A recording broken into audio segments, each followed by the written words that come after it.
Very good evening my dear students. On behalf of ACE Engineering Academy and ACE Online, I welcome you all to the ACE Preparation League. Myself Sivasubramanyam Medasani, faculty at ACE Engineering Academy. In the today's session, we will discuss about the preparation strategy, the introduction for the subject and the overview of the subject. What is that? It is the electronic devices. So this is the very basic subject for electronics and communication engineering students. In the GATE examination, from this electronic devices subject, on an average you will get around 8 to 10 marks, and in case of ESE examination, from this subject you will get around 15 to 20% of the questions. Okay. So let us start in this session. First we will see in the introduction part there are two things. One, we will classify the materials based on the parameter called as the energy gap. Okay. Then after that we will discuss the important properties that are related to the semiconductor material, right. Okay. The second one is the properties of the semiconductor. Now let us consider the classification of materials based on the energy gap. Now I am considering the energy gap as the parameter. Okay. Now whenever you are drawing the energy band diagram in any material, the y axis is going to be the electron energy we are going to consider. So let us consider in a particular material the energy band diagram is going to look something like this. Now I am taking the y axis as electron energy. Okay. Now let me consider this is going to be the top of the valence band, or I can say this is the maximum possible energy in the valence band, which we are representing with EV, right. And let me take the conduction band here. Now this is the minimum energy that is possible in the conduction band, or I can call it as bottom of the conduction band, which is denoted with EC.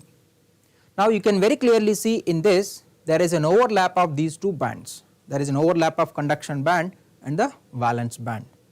And what is this type of material is referred as metal or metal or the conductor, right. And any electron that is present in the conduction band, we are referring that as the free electron, and that is responsible for the current flow. Sorry, right. Now let us consider in another type of material the energy band diagram is looking something like this. Now let me take, this is the valence band and this is going to be the conduction band, right, and this is going to be referred as energy gap or the forbidden band, we can call it. So this value will be approximately around 6 electron volts in this type of material, and we are referring that as the insulator, that is going to be called as the insulator. Now what this 6 electron volts physically is representing is, if you can able to give this 6 electron volts of energy, electron from the valence band can move into the conduction band, but anyhow practically it is not possible to give this 6 electron volts to the electron.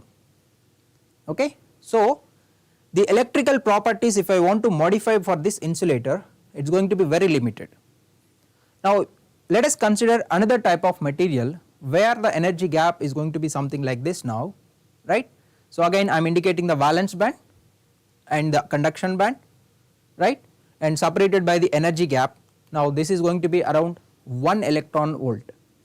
Now this type of material we are going to refer it as the semiconductor, and which is our concern now, because the electronic devices are going to be made up of the semiconductor material.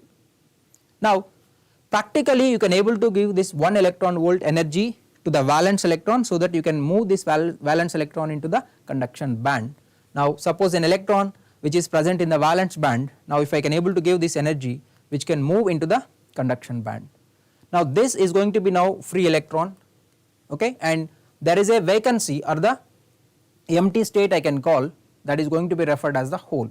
So I have electron which is negatively charged, and another charge carrier is going to be the hole which is going to be positively charged. So this is the major difference that you need to understand between the conductor and the semiconductor material. So in case of conductor you have only one type of charge carrier, which we are referring it as the electron, but in case of semiconductor material we have two types of charge carriers. one is going to be the electron which is negatively charged and another one is going to be the hole which is going to be positively charged, right. Now let us see now what are the different properties of this semiconductor material. Yeah, before going to that, let us consider some examples for conductor. So what are the examples I can give for the conductor? You can give copper, aluminum, right, gold, silver, these are the examples for the conductor, right. Now coming to the insulator, okay, diamond you can give, pure water, glass, right, and rubber, these are all the examples for the insulator. Now coming to the semiconductor, the basic semiconductor materials, we can take it as germanium and silicon, right. Now if you consider this germanium and silicon, if you represent the energy gap of the material here, let me take for the germanium. Now this energy gap is a function of temperature which can be written as Eg of T I am writing, which will be equal to 0.785 minus 2.23 into 10 power minus 4 into capital T electron volts, where capital T is the absolute temperature. And in case of silicon, this is given as 1.21 minus 3.6 into 10 power minus 4 into capital T electron volts. And what is this, right, and what is this capital T is, so this is small t in degree centigrade plus 273, we can get it in the Kelvin. Yes, you know the basic relation, right. Now suppose if I am considering the zero, absolute zero I am considering, now you just keep this capital T equal to 0, then what will be the energy gap of the germanium, which is nothing but 0.785 electron volts, right, I am indicating it as Eg naught. And similarly for silicon I will get it as 1.21 electron volts, right. Now if you take the room temperature 300 Kelvin we can call, now you put capital T is equal to 300 here, then I will get the energy gap of the germanium at 300 Kelvin is going to be 0.72 electron volts, and in case of silicon you will get it as 1.1 electron volt. It is going to be how much?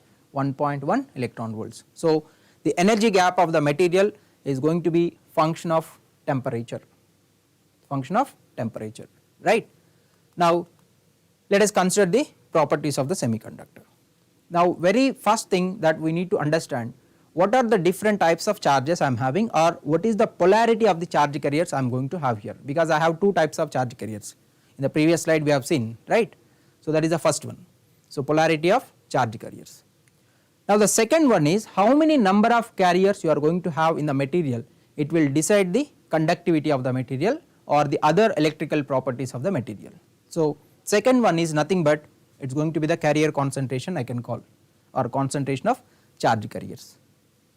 Now third thing is we need to move these charges from one place to the other place in the device or the material, nothing but there should be net transfer of the charge which gives you current.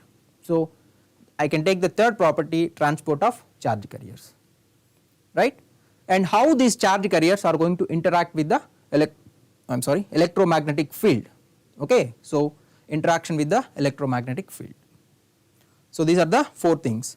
Now let us consider the first one is which is we already discussed in the classification of material. We have shown in the energy band diagram there is an electron which is negatively charged and there is a hole which is going to be positively charged. So I can say electron I am having the negative charge for that, and another charge carrier is the hole and it is going to be positively charged, right.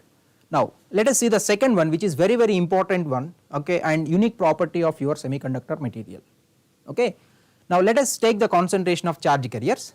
So the x axis I am taking carrier concentration. So what parameter I am taking on the x axis? It is a carrier concentration. Now one boundary value I am going to consider as 10 power 6 per centimeter cube, okay. Now whatever the boundary values I am giving, they may not be the exact values, okay, they are not the sharp boundaries, let us understand, okay. Now if I consider this 10 power 6 per centimeter cube and less than this material is going to be the insulator. If the carrier concentration is less than this 10 power 6 per centimeter cube, and we can refer that as what? Insulator. Now another boundary is 10 power 21 per centimeter cube I am taking, and above this value it is going to be referred as either metal or the conductor. Now if you consider this range, that is from 10 power 6 to 10 power 21 per centimeter cube, this is going to be the semiconductor material.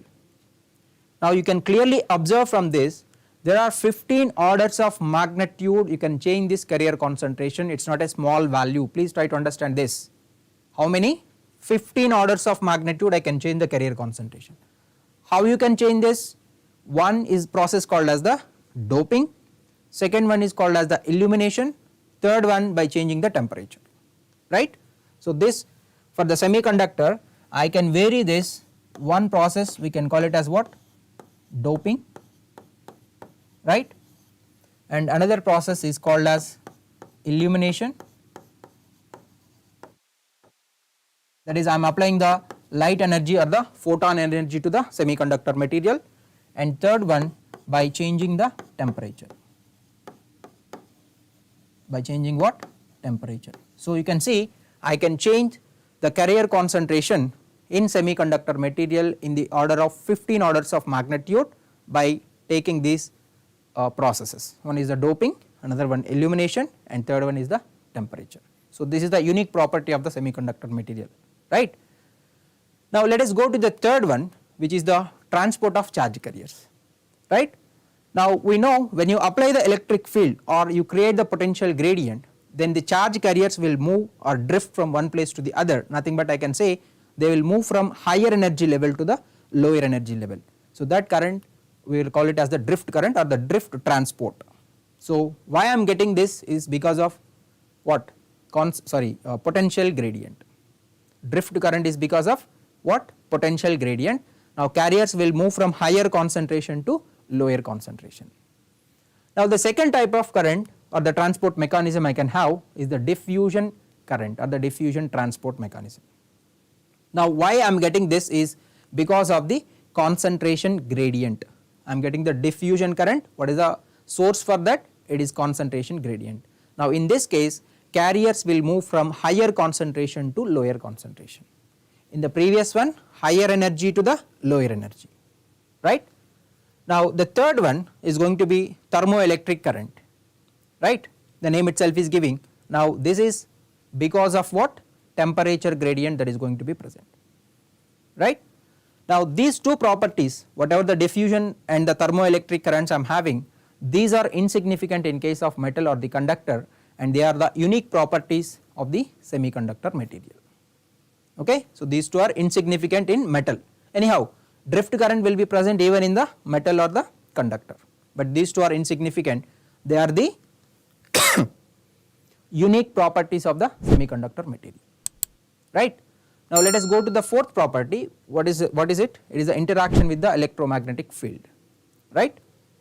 Now let us consider a particular atom and you are applying the photon energy, and the photon is having the energy of h nu, and it is at least equal to the energy gap of the material. Now what will happen? This material is going to absorb this energy and releases electron hole pair, okay. So what this process is called as, because I am varying the carrier concentrations here, right, nothing but I am changing the conductivity indirectly. So I can call this as photoconductivity or the photoconductive effect, or nothing but you are detecting the light, right, you are detecting the light. Now what is the example I can give? The light emitting diode, light dependent resistor, I am sorry, right, light dependent resistor and the photodiode, right. And you have some effect called as the photovoltaic effect with the same thing with a little bit modifications. Then this is going to be in the solar cell, we can observe this photovoltaic effect, okay. Now let us consider, now once you are generating this electron hole pair, okay, that is nothing but you are making electron, valence electron into the conduction band. Now it is unstable state for that, again it will come back to the valence band, right. So this process is called as the recombination. If you are making electron from valence band to conduction band, it is generation. From conduction band to valence band, it is recombination. So when it is recombining, these electron hole pairs are recombining, the difference of energy will be released as the light energy, right. So I am getting a photon as the output or the light as the output. So whenever you are getting light as the output, that process is referred as the luminescence. Now this one is going to be referred as the electroluminescence here. Now this luminescence word refers that output is going to be the light energy, and this is going to be electro is going to be referred as what? Input is going to be the electrical energy, right. Now please try to understand this thing. Luminescence means what? You are getting the light as the output. So when you are going to get this light as the output? When you have the recombination, nothing but from the conduction band electron is coming down to the valence band, in that process you are getting. So initially how you have generated these excess carriers, depending upon that you are giving this as the electroluminescence. That is, you are injecting the carriers across the junction, PN junction if you consider. Once you inject those carriers, suppose electrons are got injected from N to P, now in the P region these electrons will become minority carriers or the excess carriers, and there will be recombinations. From that you are getting the light, that is going to be the electroluminescence, right. Now another process we can have, anyhow examples for that is what? The light emitting diode and laser, which we need to discuss in our in our course, right. Now let us consider the other way, okay. I can call it as the photoluminescence now, because how you are getting these excess carriers is because of the excitation with the photons, and then there are recombinations. Now this is the incident photon which generates electron hole pair, and they are going to recombine now, and which gives a photon of energy h nu 2, and obviously nu 2 will be less than nu 1, right. H is the Planck's constant, nu is the frequency, right. So this process we can refer it as what? Photoluminescence. So again, what is the meaning of luminescence? I already mentioned, whenever you are getting output as the light, you can refer that as the luminescence process, and how you are getting those excess carriers and recombinations is because of the photon energy, okay, or a light energy. So in this case input is going to be the light energy, right, fine. So this is about the properties. Now let us consider our devices, any device that I am going to consider. There are 4 device building blocks I am going to have, and it is going to be the combination of these 4 device building blocks in any device that we are going to discuss actually. In that, the first one is going to be, you have the junction between a metal and a semiconductor material, okay. What it is? You have the junction between metal and the semiconductor material, right. Now depending upon the work function difference between this metal and semiconductor, right, or you can have semiconductor, when I say it can be N type or the P type semiconductor material, I can get 2 types of contacts, one referred as the rectifying contact and another one is referred as the ohmic contact or the metal contact. Now the name itself is giving what exactly this is going to be. Rectifying means it will allow current only in one direction. So in this rectifying contacts, current will be allowed only in one direction. What about ohmic contacts? I will have the current in both the directions, but with the negligible voltage drop. This is important, okay. So allow current in both the directions but with negligible voltage drop, right. Now let us consider the second basic device building block, which is nothing but the PN junction. Again this is very important topic, okay, because whatever we are going to study in this PN junction and the semiconductor theory, you need to apply them in the other devices, okay. So what is this? You are forming a junction between a P type semiconductor material and an N type semiconductor material. So where you will observe this, one is going to be your diode I can call, then you can have in the BJT, bipolar junction transistor, there are 2 PN junctions that are going to be present, right. One is between emitter and base, another one is between collector and base, and there are thyristors also. So here you have 3 regions, either NPN or PNP, and what about thyristor? You have 4 regions, right. PN structure is the thyristor. You have 3 junctions, whereas here you have 2 junctions, 3 regions, but here 4 regions, 3 junctions, but anyhow 3 terminal devices only these are going to be, right. Now the third basic device building block is going to be referred as the heterojunction. So here I am again forming junction between 2 semiconductor materials, semiconductor A and semiconductor B. The basic difference between the previous one and this heterojunction is, here the basic material is going to be silicon. So silicon P type, silicon N type you are forming the junction, or germanium P type, germanium N type you are forming the junction. But in this case heterojunction both are going to be different. For example, let me take this is the gallium arsenide and this is the aluminum arsenide, 2 different semiconductors, okay, or 2 dissimilar semiconductors you are going to form the junction. Now these are going to be the very important components in the high speed and photonic devices, okay. So these are the key components in high speed and the photonic devices, okay. So each having some specific applications. Now coming to the fourth one, you have the structure called as metal, oxide and semiconductor, 3 layers I am going to have, okay. I have metal followed by oxide followed by the semiconductor. So this is nothing but you can call it as the mass junction or mass diode or the mass capacitor, and also you can observe in a very important device called as the MOSFET. This type of structure I am going to get in these devices, okay. So any device that we are going to consider in our course, it is a combination of these 4 device building blocks. One is what? You are forming junction between metal and the semiconductor, you can also refer it as a Schottky diode, or if it is a rectifying contact. Then second, you are forming junction between a p type and n type semiconductor. Third is also you are forming junction between 2 semiconductors, but they are going to be heterojunction.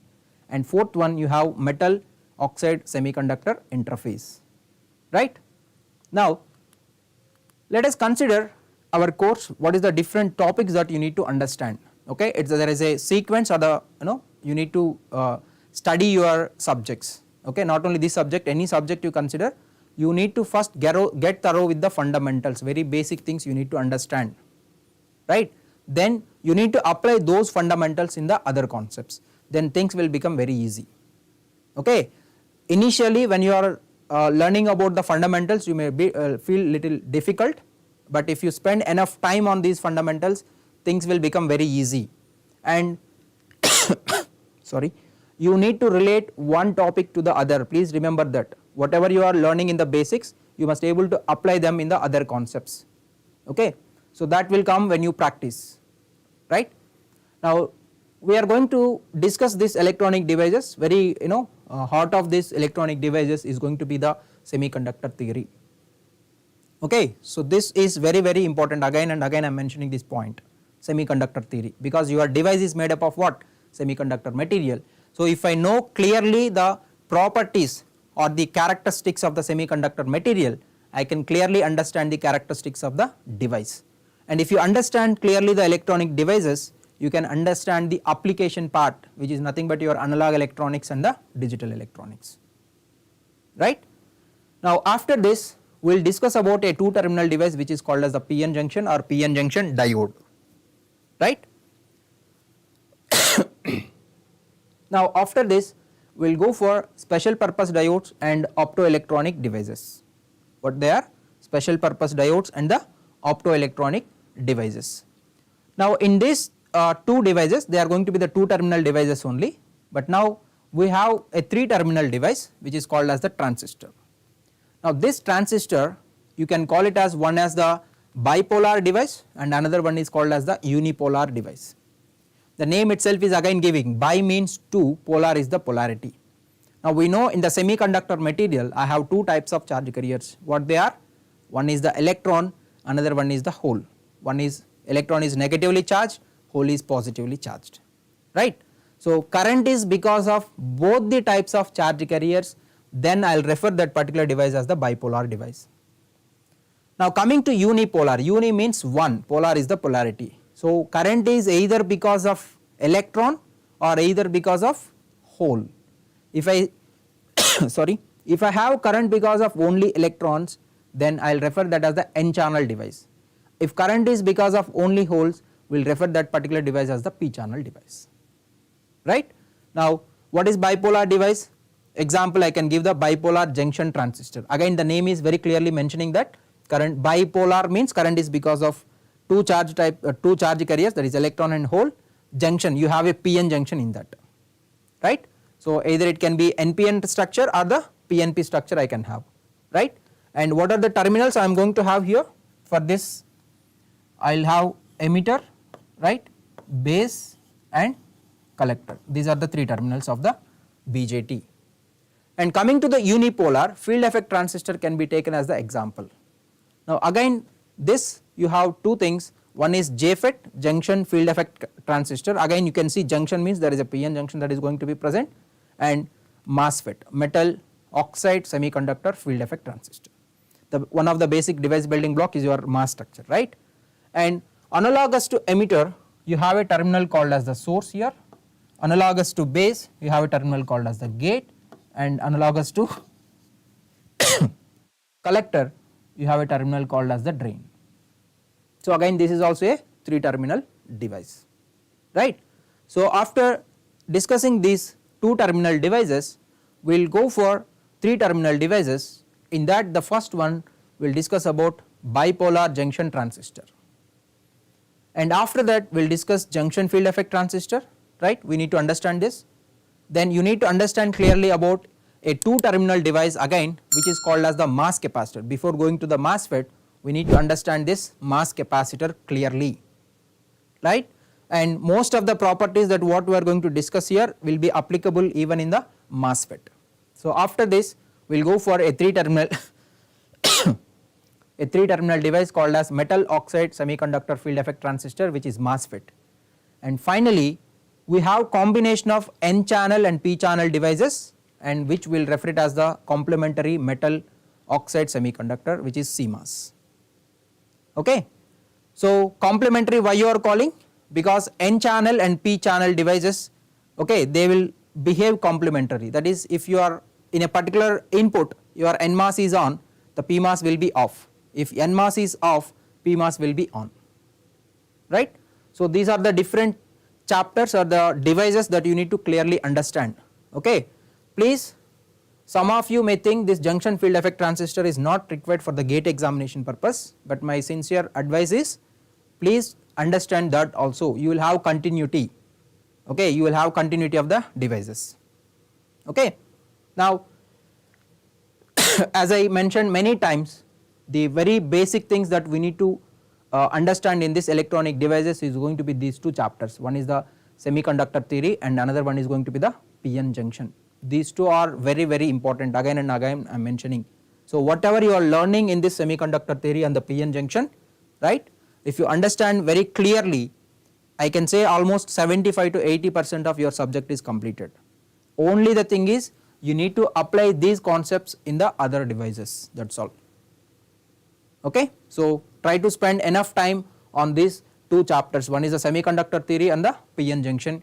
Automatically you can get ease with the other chapters. Okay. If you skip the topics in this, you need to struggle at each and every point. Okay. Yeah. Now these are the different devices we have given. Let us understand why I need to use the semiconductor device, right. We must know clearly why, what is the purpose, why can't be other devices I can use. Okay. So let us understand that. Now let me consider the okay, so we will go for it now. Whatever I have given here, let me go through briefly what are the different topics, and then we will go to that point what I have mentioned. Let me take the semiconductor theory first.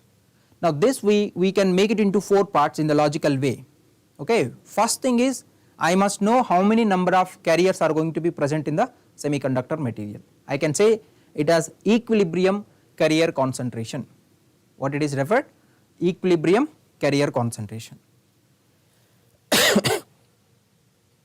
So in this, both for intrinsic semiconductor material and the extrinsic semiconductor material, you need to get what will be the equations or the expressions, or qualitatively theoretically what this equilibrium carrier concentration is going to be, both for intrinsic as well as extrinsic.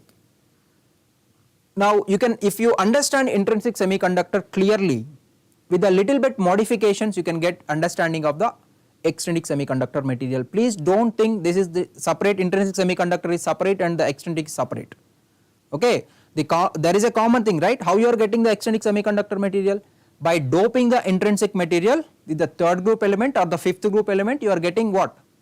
Extrinsic semiconductor material, right. So whatever the properties you have, characteristics you have with the intrinsic, it is there here also, but you are adding the impurities. Now you need to understand what characteristics are going to be get modified because you are adding the impurities into the material.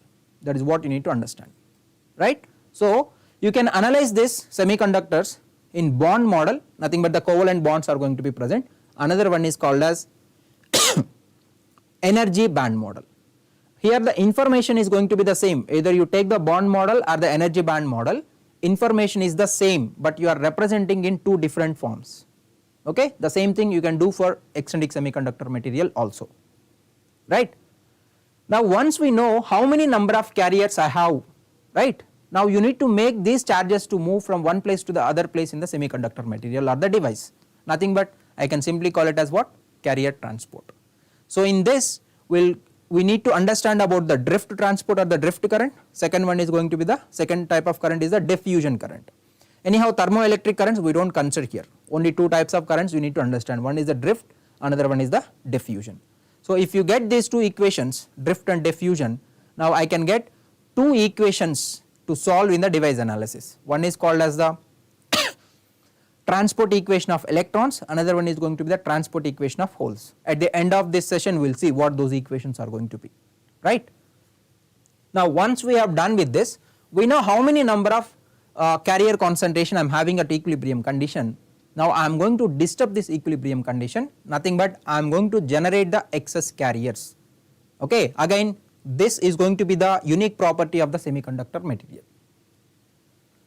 I am sorry. See, you take any material, it is electrically neutral. What is the meaning of that? How many number of positive charges I am having? I have the same number of negative charges. That is the meaning of electrically neutral. But now in the semiconductor also electrically neutral, but when I generate the excess carriers, what is excess carriers means? The carriers which are present over and above the equilibrium value, right, what we have discussed here. So even though you have generated the excess carriers in the semiconductor material, but still I am going to have the semiconductor electrically neutral, nothing but here I can say how many number of electrons I am getting, excess electrons I am getting, I will get the same number of excess holes also. So again very important topic or the related to your unique property of the semiconductor material, right. And finally we will see procedure for device analysis. There is a common procedure that we can adopt.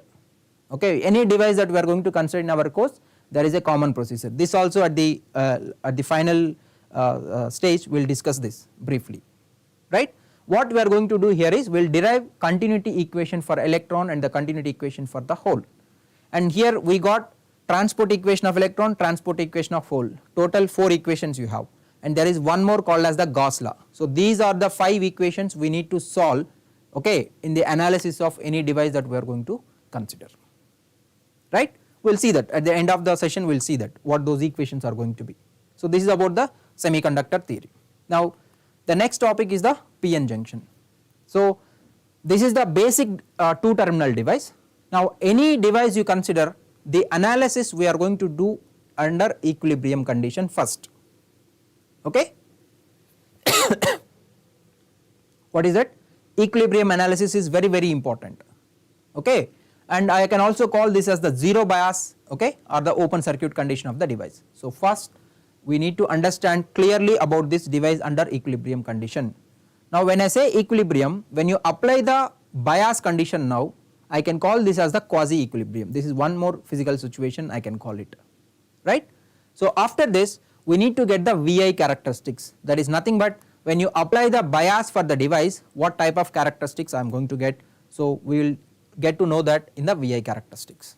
So in this we will represent the VI characteristics in both forward bias and the reverse bias. We need to get the equation for the diode current, okay, or diode current equation we are going to derive, right, and we will define what are the different resistances that are associated with your device. From that you can get the equivalent circuits of the device, okay, because when you are analyzing any circuit, you have to replace your device with the equivalent circuit, okay. That is what we are going to do in this VI characteristics. And also any semiconductor device is made up of semiconductor material, it is going to be sensitive to temperature. Please remember this, whenever you change the temperature, the characteristics of the semiconductor changes, which makes your characteristics of the device to change, right. Now after this we will discuss about the junction capacitance, again a very important property of your PN junction. And after this we will see the small signal characteristics or the small signal analysis, which is nothing but related to your AC, okay. You can apply the DC signal, DC voltage and the AC voltage. Now this small signal relates to what? When you are applying the AC, how you can represent your diode. And finally the switching times of the diode we can understand from this topic called as the PN junction. These are the different things briefly. Now let us go to the special purpose diodes. Okay, so like I already mentioned, one is going to be metal semiconductor contact, which is the rectifying contact, then that is going to be referred as the Schottky diode. Then we can have varactor diode, which is nothing but variable capacitor you can say, right. You have the junction capacitance property in the PN junction. Now that is what I am going to use it here, fine. And a Zener diode characteristics, right. So if I say Zener diode, the main application is what? You are going to use this device as a voltage regulator circuit. So what is the region of operation of for this Zener diode? It will be in reverse breakdown condition, not simple reverse bias, it is reverse breakdown condition. Then this diode can be used as a reference voltage or the voltage regulator. And also we will try to understand what about tunnel diode characteristics, and you can understand with the help of the energy band diagram, right. Then coming to the optoelectronic devices, okay, or photoelectronic devices you can call. Here you have in the optical communication, if you see at the transmitting end you have to convert electrical signal into the optical signal, right, and you are transmitting that, and at the receiving end first you have to convert this light energy into the electrical energy. So at the transmitting end we want the optical sources, at the receiving end we want optical detectors or the photo detectors, right. So these things, photodiode and the solar cell, we can take it as the photo detectors or the optical detectors, and light emitting diode and the light amplification by stimulated emission of radiation, which is laser, these two can be taken as what? Optical sources. So you need to clearly understand the characteristics of these devices, right. And till now what we have considered is the 2 terminal device, right, and what is the 3 terminal device? We need to take bipolar junction transistor, right. So for any device you need to clearly understand the device structure, what are the different regions that are going to be present for anything, right. And after this very first topic we need to understand what are the different regions of operation or the modes of operation of this transistor, like cutoff, active, saturation and the reverse active. So it depends on what? It depends on the bias condition of the 2 junctions, where you have 2 junctions, one is between emitter and base, another one is between collector and base. So depending upon bias condition of these junctions you can have 4 regions of operation. After this you need to clearly understand the different current components in the transistor. This topic is very important. What is that? Current components of the transistor, very important one, okay. Now after this we will also understand, because as I already mentioned, whatever PN junction characteristics you have now, you have in the BJT also, but you have 2 PN junctions, so you have to combine that information. So how the carrier concentration is varying, how the potential is going to vary, and how you can draw the energy band diagram. If you understand for a PN junction, you can easily understand for this BJT also, bipolar junction transistor also, right, it is not the new thing, fine. Now after this there is a very important effect called as the early effect, or I can also call this as the base width modulation. So it is a scientist name, J.M. Early is the scientist name who has given this, or you can call it as base width modulation, and because of that there are very important characteristics associated with your transistor. Then we will model your transistor as a 2-port network, right. So 2-port network, there are different parameters you might have studied in your network theory or the circuit theory. There are 6 parameters you can define, right, yes or no, impedance parameter, admittance parameter, like that. Now here we are going to consider the hybrid model for the transistor.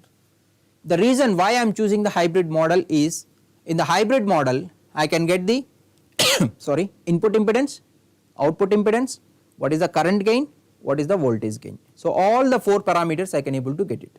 Now in the electronic circuits, these are the 4 important parameters which we need to clearly understand.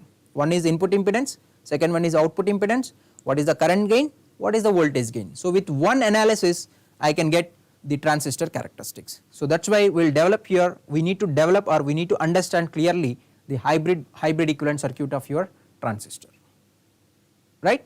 After this we need to discuss the different configurations of your transistor, what they are: common emitter, common base, common emitter and common collector. Common collector you can also refer it as the emitter follower, right. Now again in this transistor configurations we need to get 2 things here, one is called as the input characteristics and another one is referred as the output characteristics. Now again how you are obtaining this input characteristics and the output characteristics in each configuration, the procedure is going to be the same. Please again and again I am mentioning this point, try to understand the common basis for your concepts. If you clearly understand that, based on that you can understand any type of concept, or you can answer any type of question that is going to come in your examination. Please, your examination is not based on the memory, right? It is going to be memory as well as analysis as well as application, okay. So first you need to understand the concept, you need to clearly remember that, and then you need to apply that, you need to analyze and then you need to apply that, okay. All these steps has to be there, fine. So based on that your preparation should be there, fine. Now how you can obtain this input characteristics is, so if I take the two port network, related to your input I have two parameters.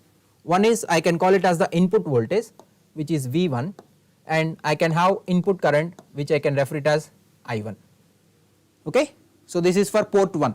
Similarly for port 2, what you have, V2 is the voltage and I2 is the current. So total you can have 4 parameters related to your two port network.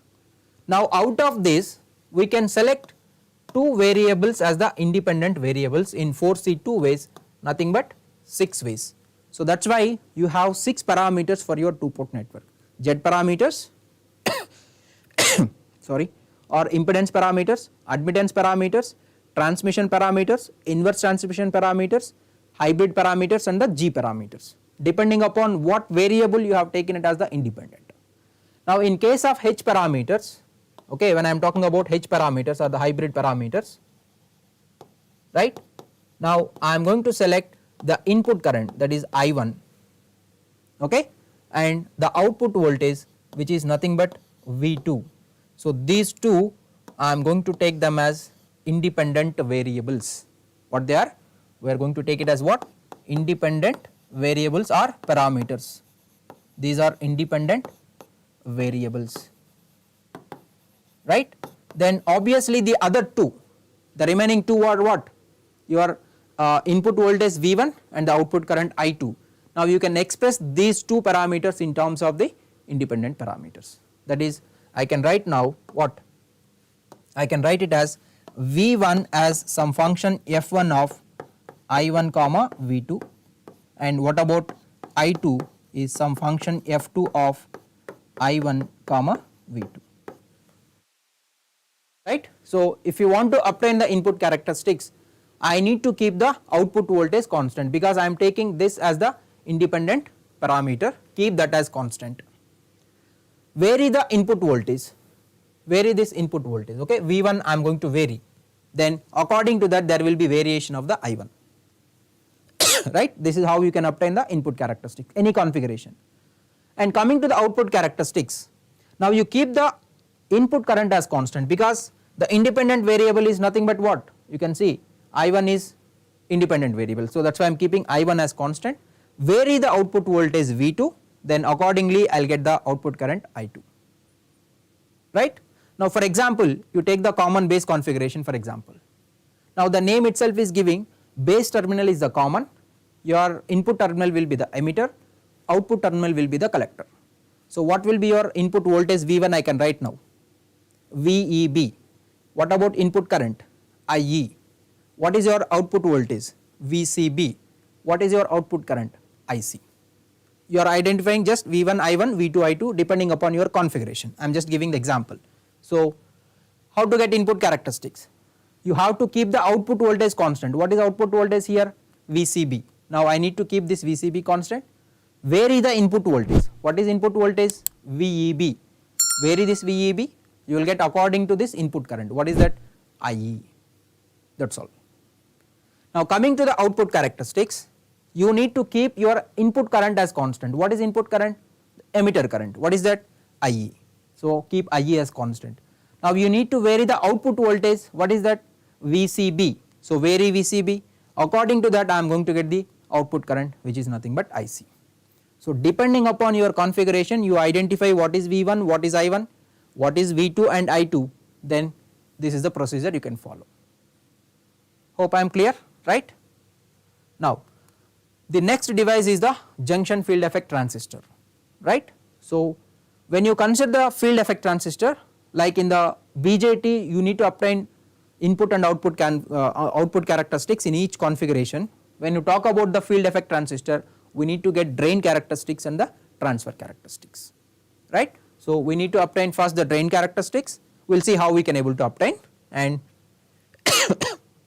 sorry, transfer characteristics, and you need to develop a small signal model for your field effect transistor so that you can replace in the circuits when you are analyzing.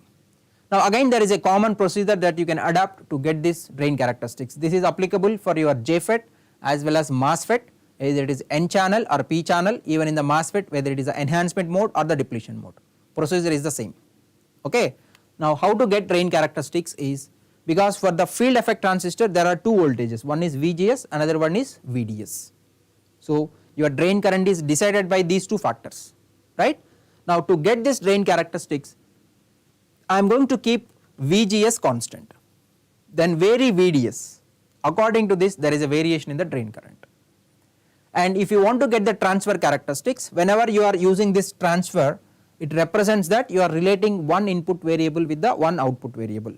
In case of field effect transistor, the input is the VGS and the output is going to be the current ID, right. So how you are going to obtain this? Now I am going to keep VDS as constant now, right. I will keep what? VDS constant, vary VGS. Now according to this there will be variation in the sorry, drain current. So this procedure again is the same, how to obtain the drain characteristics and the transfer characteristics. Again it is going to be the same in the field effect transistor, whatever field effect transistor you are going to consider. Please again and again I am mentioning, try to get the common things so that the things will become very easy, and then you try to relate, things will become very easy for you, right. Now this is about JFET.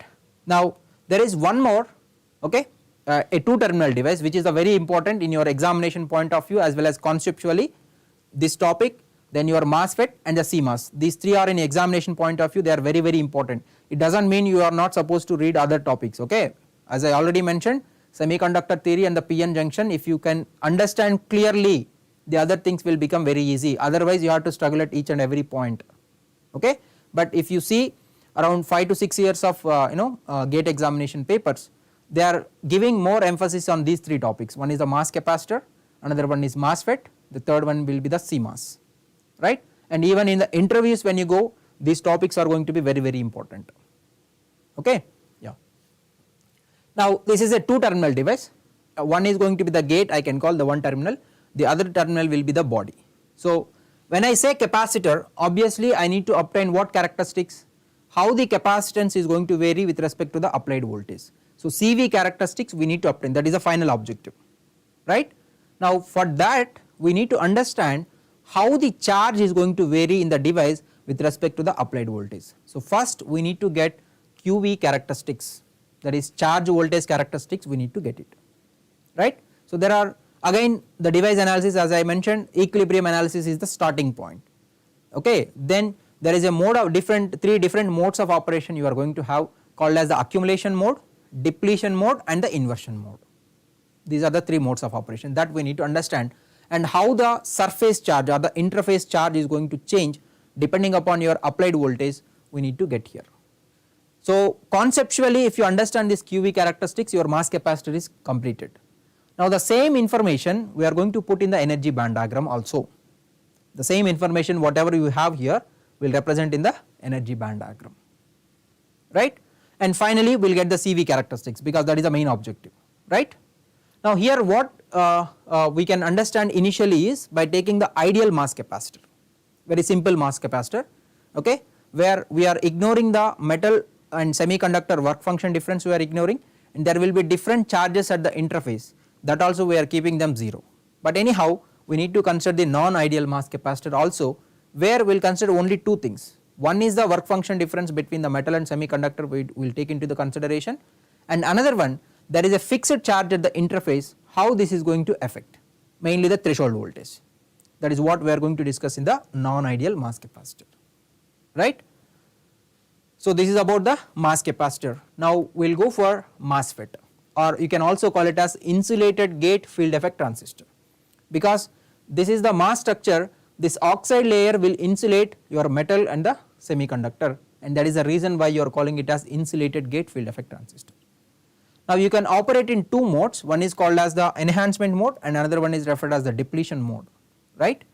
And in each mode of operation you have N channel as well as P channel device, and even the depletion mode you can have N channel and P channel, okay. But please, again I am mentioning you, if you can able to understand clearly how you are getting the N channel enhancement mode characteristics, both drain and transfer characteristics, you can easily draw the other 3, okay, you can easily draw the other 3, right. So whatever mass capacitor we have discussed earlier, we need to understand earlier the mass capacitor topic, you are creating an inversion layer, there are 3 modes of operation we mentioned, right.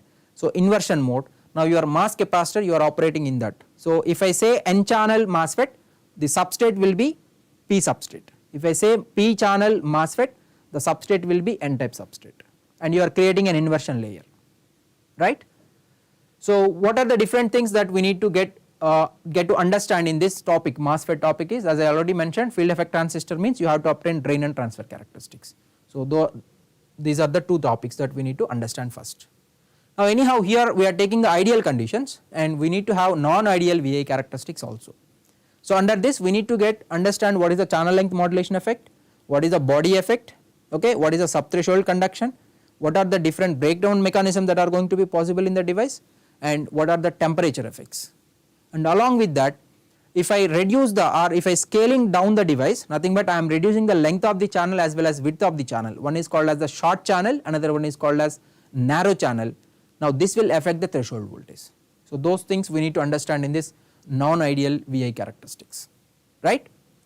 Then there are different parameters related to your device. The very important parameter related to your field effect transistor is the transconductance, which indicates how the output signal is going to change with respect to the changes that are present in the input. That is what the transconductance is going to give. Output of your FET is nothing but the drain current, the input voltage is VGS, right. And we need to develop the models because we need to replace the device in the any circuit that you are going to analyze, and we need to understand what are the different mass capacitances that are going to be possible, right. So these are the things in the MOSFET, and again this one as well as this is also very important. What is it? CMOS we are calling, complementary metal oxide semiconductor, right. So we are going to have the combination of N channel device and the P channel device in this, okay. So in this one first we will see the transistor switch level model, okay, and when you connect the devices in series or in parallel, how they are going to behave we need to understand, because if you want to get any logic function you need to connect the devices in series and parallel combination, right. And we need to understand how we can implement the 3 important gates. One is the inverter, NAND and NOR, because what is a NAND and NOR, they are called as the universal gates. You can get any functionality using these gates. Now here we are going to use the NMOS device individually or PMOS device individually. Then the combination we are going to take, which we can refer it as the CMOS logic, which is referred as the synthesis method. And this is very important in your examination point. By just seeing the circuit you can tell what is the functionality, right. And after that the very important one, very important, the CMOS inverter, okay. And finally what are the pass transistors and the transmission gates. You have in the 2022 examination there is a question based on this, 2 marks question, within 10 seconds you can answer. The simple concept, if you understand, within 10 to 15 seconds you can answer this, right. Now again, because I already mentioned CMOS inverter is very important. So first we need to obtain the voltage transfer characteristics, how the output voltage is varying with respect to input voltage. Then there is noise margins we need to clearly understand, what is the switching threshold, right. So these will give you the static characteristics. And coming to the dynamic characteristics, what is the propagation delay associated with the device, what is the transistor sizing, and how much power dissipation I am going to have. These are the different topics we need to understand clearly from the CMOS inverter, right. Now as I already mentioned, why I need to consider only the semiconductor devices, why can't be others. Now let us take any system in the electrical engineering, it can be make it into 2 things. One is referred as energy system, another one is referred as the information system. Now the name itself is giving this energy system is going to generate the energy, it is going to distribute the energy, and it has to regulate the energy. That is what the purpose of the energy system is going to be. Now coming to the information system, the name again it is giving, it has to store the information first, it has to process that information, and it has to communicate that information to the other systems or the subsystems that are going to be present, right. Now if I consider any system in general, there are three important characteristics associated with that. One is called as the performance of the system, second one is the reliability of the system, and the third one is the cost effectiveness. Now if I am using the semiconductor devices, then I can enhance these three characteristics of the system, that is energy system and the information system, that is performance, reliability and cost effectiveness of energy and information systems I can enhance. This is the reason why we need to understand the different characteristics of the devices, semiconductor devices, right. Now in this course, whatever the device that I am going to consider, finally I need to obtain the terminal characteristics, that is the main objective. So either you can apply the DC signal or I am sorry, AC signal. Now if I apply DC, there is only one analysis, simply I can call it as DC analysis, which is the current voltage or the voltage current characteristics. But when you go for AC, you have two types of analysis, right. One is the transient response or the transient analysis, another one is the steady state analysis or the steady state response. So I can have transient characteristics, I am representing with I of t, V of t, because still it is dependent on time. And what about the other? I can call AC steady state, or you can also refer this one as the small signal characteristics or the small signal analysis we can call. Now in our course, default we are concerned with the AC steady state response only, please remember this, we do not bother about the transient response, we do not discuss here, right. Now these terminal characteristics obviously depends on the material properties, right. What is the material property? I can call it as the dielectric constant of the material, energy gap of the material, what is the mobility of the carrier, what is the lifetime of the carrier, right, yes or no, okay, and what is the doping concentration that I am going to use, and what is the physical geometry of the device. So these things will come under the material properties.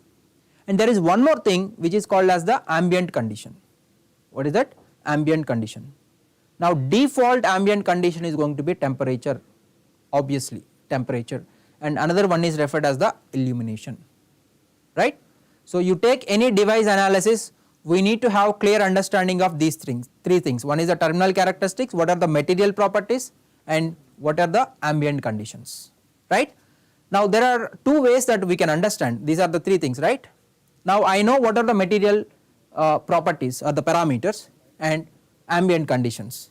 Now from this I can get the terminal characteristics, that is what most of the times we are doing in our device analysis. The other way is I want to I am specifying the terminal characteristics, from that you want to get, you choose the material properties and the ambient conditions. So any one is possible, okay. One is I know these things, from that you get the terminal characteristics. You specify the terminal characteristics, depending upon that I can choose material properties and the ambient conditions, right. Now as I already mentioned this point, there are only 5 variables that we need to understand or we need to get in any device that we are going to consider, right. We will see what they are. One is going to be the electron concentration, I can call, right. Second one is the hole concentration or concentration of holes. And once you have the net moment of the carriers, you have the flux, which is nothing but J, and I am calling flux of the electrons, flux of the holes, and one more parameter is the electric field. Now this electric field depends on this N and P, okay. This electric field will depend on what? N and P also. Now simply I can call these two as the carrier concentrations, and these two I can simply call it as the carrier flux. So in any device analysis, these are the 5 variables we need to get. So to get these 5 variables, we need to solve 5 equations. Let us see what those equations are. Now one is the transport equation of your electron. So this is the drift component and this is the diffusion component, right, and this is the continuity equation of the electron, right, continuity equation of the electron. And again for the hole there is one transport equation, one continuity equation. So transport equation is sum of the drift and diffusion components, and this is going to be the continuity equation. And along with that there is one more equation which is called as the Gauss law, dou E by dou X is rho by epsilon, where rho is the charge density, I can call it, right. So these two are referred as transport equations, these two are referred as continuity equations, and this is referred as the Gauss law. And whatever n I am going to have here is n naught plus delta n, this is the total electron concentration I can call, this is the equilibrium electron concentration, and this is going to be what, the excess electron concentration. Similarly I can write P is equal to P naught plus delta P, this is total hole concentration, this is equilibrium hole concentration, this is excess. And please remember, excess carriers, if I say, always they are generated as pairs. So how many number of excess electrons I have, the same number of excess holes I am going to have, which will be delta I am taking. This is very important relation, right. So to get the 5 variables, these are the 5 equations we are going to solve, right. And there are different physical situations we need to understand, or the approximations, okay. So you should have clearly what is meant by equilibrium condition and what is meant by quasi equilibrium. Now this equilibrium, you can take it as the, suppose you are considering the diode, then this can be taken as your open circuit condition, right, or the zero bias condition. And when you are applying the forward bias, there is a small deviation, that is what the quasi equilibrium is going to give you. Quasi means there is a small deviation, okay. So what is this quasi word represents? Small deviation I can call. So because of your applied voltage, there is a small deviation from the equilibrium, right. Then there is a steady state condition and quasi steady state you can have. So this can be taken, this can be analyzed using this analysis you can do for the transient response. Anyhow we do not do here, right. And what is the diffusion approximation that I can apply, right, what is the space charge neutrality. In this again there is quasi neutrality you can understand, and there is a depletion approximation, and another one charge sheet approximation, where we are going to use in the mass capacitor, and gradual channel approximation. So these are the different things. Anyhow we do not apply all the approximations in at one point of time, it depends on your region of your device, right. So these are the various physical situations, you should have clear understanding of it.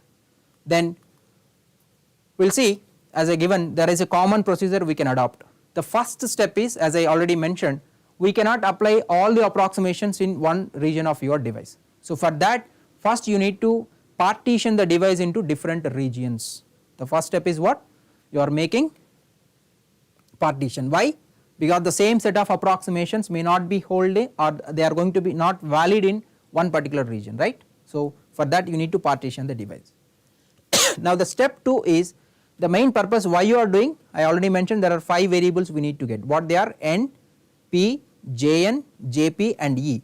To get this, you apply the suitable approximations in each region of the device and get the information about these 5 variables, that is what. So analyze each region using the suitable set of approximations and boundary conditions also, okay, and you are getting the information about these variables, okay, right.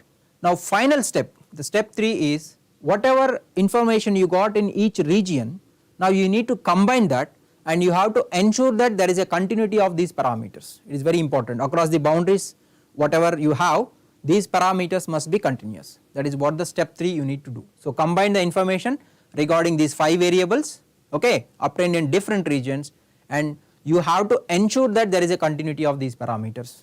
This is very important to get the complete picture. For example, okay, so let us take the PN junction, right. So at the junction point, what you are going to have, there will be a depletion region that is going to be present, right. In the depletion region, on the N side you have the positive donor ions, on the P side of the depletion region you have what, negative acceptors. So this is nothing but the depletion region you can call. Now this is nothing but, I can refer it as the space charge region.